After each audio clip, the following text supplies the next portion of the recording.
नमस्कार प्रिय विद्यार्थियों। आशा करती हूँ कि आप और आपके परिवार के सभी सदस्य अपने अपने घरों में सकुशल होंगे, स्वस्थ होंगे और प्रसन्न होंगे। पिछली कक्षा में आपने जो पढ़ा, मुझे उम्मीद है कि आपने उसको अच्छे से गुन लिया होगा और अच्छे से उसे समझ भी लिया होगा। बहरहाल मैं जब असाइनमेंट दूंगी तो उनसे संबंधित प्रश्न भी आपसे करूंगी, इसलिए बहुत अच्छे से उन सबको समझिए और अपने अंदर, अपने भीतर समाहित कर लीजिए। खैर, ये तो बात हुई पिछली कक्षा की, और इससे संबंधित एक और बात मैं आपसे करना चाहती हूँ कि अगर आप लोगों के जहन में कोई जिज्ञासा हो, कोई प्रश्न हो या कोई शंका हो, तो उसका समाधान करने के लिए मैं और मेरे सभी संकाय सदस्य यहाँ आपके बीच में उपस्थित हैं, व्हाट्सएप ग्रुप के माध्यम से और इस यूट्यूब चैनल के माध्यम से भी आप हिंदी उत्तरार्ध के तमाम संकाय सदस्यों से मिल सकते हैं और उनसे किसी भी रूप में अपनी शंकाओं का समाधान कर सकते हैं। तो आज हम चर्चा करेंगे हिंदी गद्य, जो कि हमारा प्रश्न पत्र है, प्रश्न पत्र प्रथम, उससे संबंधित हिंदी गद्य के उद्भव और विकास से संबंधित। यानी आप सब एक चीज तो बहुत अच्छे से जानते हैं कि आधुनिक गद्य की शुरुआत जो है वो बहुत बाद में जाकर के होती है। हिंदी साहित्य के इतिहास में अगर हम उठा करके देखते हैं तो आदिकाल से लेकर के रीतिकालीन साहित्य तक जितनी भी पूरे उस इतिहास की पीठिका को उठा के जब हम देखते हैं तो हमें पता चलता है कि तमाम विधाएं काव्य के विविध रूपों से ही संबंधित थी। तो गद्य जो है वो आधुनिक काल की देन है और आधुनिक काल में भी गद्य के प्रवर्तकों के रूप में हमारे बीच में जिन्हें स्मरण किया जाता है, ऐसे हमारी स्मरणांजलि के एकमात्र जो प्रतिष्ठापक हैं वो है भारतेंदु हरिश्चंद्र। लेकिन खैर, हम चर्चा करेंगे बहुत विस्तार से इसमें। तो सबसे पहले तो मैं ये जो चीजें हैं इन पर अपना व्याख्यान प्रारंभ करने से पहले आपको एक चार्ट दिखाना चाहती हूँ। 2 पन्नों का ये जो चार्ट है, एक बार इसे बहुत अच्छे से देख लीजिए और इसे अपने जहन में बिठा लीजिए, फिर मैं इस पर विस्तार से आपके साथ चर्चा करूंगी। तो बच्चों, हम चर्चा कर रहे थे उस आपके सामने जो चार्ट है उसके बारे में।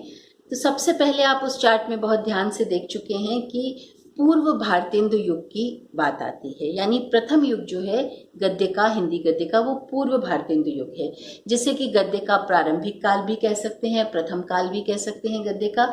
उसका जो समय सीमा है वो निर्धारित की गई है 13वीं सदी मध्य से लेकर के और 1868 ईस्वी तक। यानी जो प्रक्रिया है गद्य के लेखन की वो लगभग 13वीं सदी के बीच से शुरू हो चुकी थी, लेकिन ऐसा नहीं कहा जा सकता कि वो गद्य बहुत परिष्कृत था या व्याकरण सम्मत था या बहुत सिस्टमैटिक था। लेकिन बावजूद उसके कि हिंदी गद्य की शुरुआत तो उसके जो छोटे बीज हैं वो हम वहां से देख सकते हैं।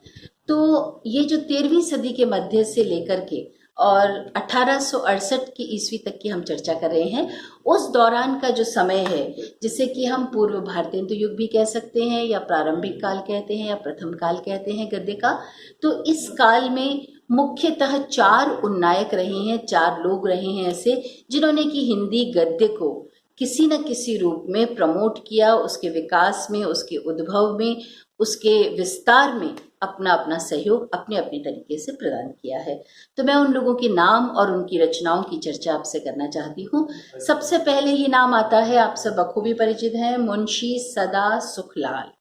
यानी मुंशी सदा सुखलाल ने जो हिंदी गद्य के विकास में, उसके सूत्रपात में जो सहयोग दिया, उसके लिए हिंदी गद्य उनका सदैव आभारी रहेगा। इसलिए इतिहास में उनका नाम स्वर्णाक्षरों में लिखा गया है और उनकी रचना जो आप और हम पढ़ सकते हैं जिसका नाम है सुख सागर, यानी मुंशी सदा सुखलाल जी के नाम के ही आधार पर उन्होंने अपनी उस रचना का नाम लिखा है सुख सागर। दूसरी रचना जो बहुत महत्वपूर्ण भी है इसी प्रक्रिया में, ये इंशा अल्लाह खान की रचना है, जो कि रानी केतकी की कहानी के रूप में हमारे समक्ष, हमारे हिंदी साहित्य के इतिहास में स्वर्णाक्षरों में दर्ज है। तीसरी रचना के रूप में पंडित लल्लू लाल की रचना है प्रेम सागर। यानी इस प्रेम सागर के माध्यम से भी हिंदी गद्य को एक नवीन स्वरूप प्रदान करने का, उसके सूत्रपात का, जो प्रणयन का जो प्रक्रिया है उसमें इन्होंने सहयोग दिया है। और चौथा जो उन्नायक के रूप में हम जिन्हें हमेशा याद रखेंगे वो है सदल मिश्र।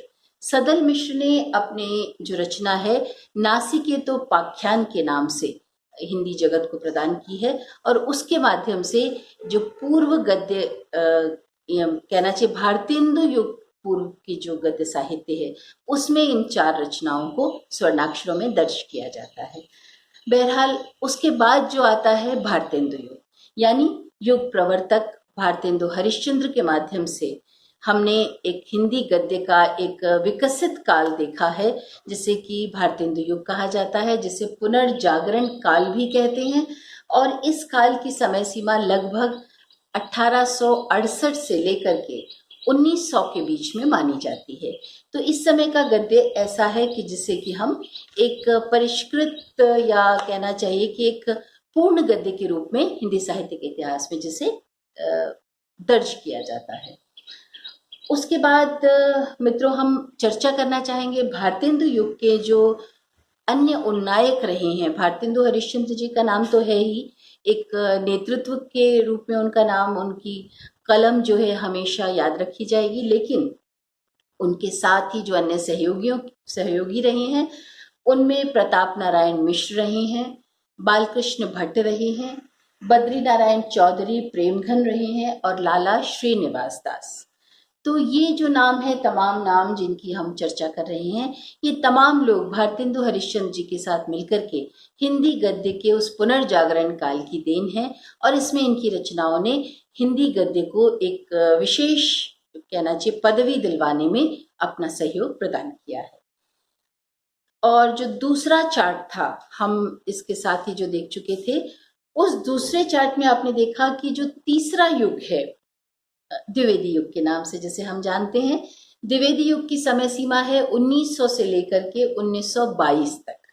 तो 1922 ईस्वी तक ये जो द्विवेदी युग हुआ है उसे महावीर प्रसाद द्विवेदी जी के नाम से जाना जाता है, क्योंकि महावीर प्रसाद द्विवेदी जी एक ऐसे प्रकांड विद्वान थे, संस्कृत के पंडित थे, जिन्होंने की हिंदी भाषा में लिखा और हिंदी में तमाम व्याकरण के और नियमावलियों के साथ में हिंदी गद्य को सुसंस्कृत और परिपुष्ट किया, परिमार्जित किया उन्होंने। तो उनके इस योगदान की वजह से उन्हें युग प्रवर्तक भी कहा जाता है। तो आचार्य महावीर प्रसाद द्विवेदी के नाम से जाने जाने वाले इस युग को हम द्विवेदी युग कहते हैं, जिसे कि जागरण काल या सुधार काल, क्योंकि महावीर प्रसाद द्विवेदी जी ने तमाम लेखकों की रचनाओं में जो भी गलतियां थीं लिपि की दृष्टि से, व्याकरण की दृष्टि से, उन तब सभी में संशोधन करते हुए, सुधार करते हुए उनकी लेखनी को और भी परिपुष्ट किया, इसलिए इसे सुधार काल भी कहते हैं।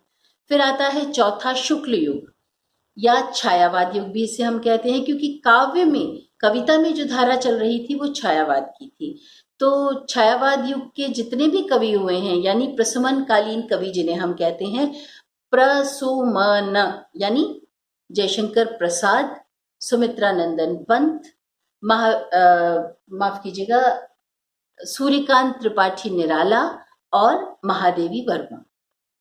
तो ये जो प्रसुमन काल के 4 कवि हुए हैं, जिन्हें कि छायावाद का आधार स्तंभ भी कहते हैं, इन लोगों ने काव्य रचना के साथ साथ में गद्य के क्षेत्र में भी अपनी लेखनी को बखूबी चलाया है।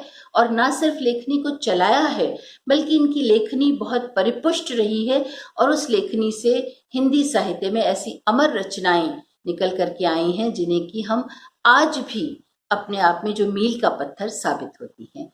तो मित्रों, ये जो प्रसुमन कालीन कवि थे, ये प्रसुमन कालीन कवि के साथ साथ इस काल के प्रतिष्ठित लेखकों में भी गिने जाते हैं। तो युग प्रवर्तक आचार्य रामचंद्र शुक्ल के नाम से इस काल को जाना जाता है, और आचार्य शुक्ल की जो रचनाएं हैं वो तो आप सब बहुत अच्छी तरह से जानते हैं। हिंदी साहित्य का इतिहास, उनके तमाम वर्गीकरण, उनके नामकरण, इन सब चीज़ों को लेकर के शुक्ल जी का जो योगदान है वो बहुत लंबा चौड़ा है, और इसीलिए उनके नाम से इस काल को हम जानते हैं। फिर आता है 5वां और अंतिम शुक्लोत्तर युग। शुक्लोत्तर युग, या जिसे कि हम कह सकते हैं कि छायावादोत्तर युग भी कहते हैं, क्योंकि छायावाद के जस्ट बाद था और आचार्य शुक्ल के युग के जस्ट बाद था, इसलिए शुक्लोत्तर युग या छायावादोत्तर युग। बहरहाल नाम तो 19-20 वही है, लेकिन इसका समय जो है वो 1938 से लेकर के कालांतर में एक लंबे समय तक माना जाता रहा है। और इसके लेखकों में जिनकी चर्चा आज भी की जाती है वो है आचार्य हजारी प्रसाद द्विवेदी, डॉक्टर जैनेन्द्र कुमार, यशपाल और इलाचंद्र जोशी। ऐसे तमाम बड़े बड़े लोग हैं जिन्होंने कि अलग अलग तरह से इस काल में अपनी रचनाओं के माध्यम से हिंदी गद्य को परिपुष्ट किया, संपन्न किया, परिमार्जित स्वरूप में हिंदी के जो पाठक हैं उन तक अपनी रचनाएं पहुंचाने का काम किया। तो ये तो एक मोटा मोटा वर्गीकरण इस पूरे चार्ट के माध्यम से मैंने आपको समझाने का प्रयास किया है। और कुछ विस्तार से हम अब आगे बाद में अगली कक्षा में चर्चा करेंगे। तो तब तक के लिए आप अपने अपने घरों में स्वस्थ, प्रसन्न और सकुशल रहिए और साथ ही साथ पढ़ाई भी करते रहिए। ये जो चीज़ें हम आप तक पहुंचा रहे हैं व्हाट्सएप ग्रुप के माध्यम से या यूट्यूब चैनल के माध्यम से या कुछ असाइनमेंट्स आपको दिए जा रहे हैं, उन तमाम कार्यों को करते हुए स्वस्थ प्रसन्न रहिए। तो अगली कक्षा में हम फिर मिलेंगे, तब तक के लिए नमस्कार।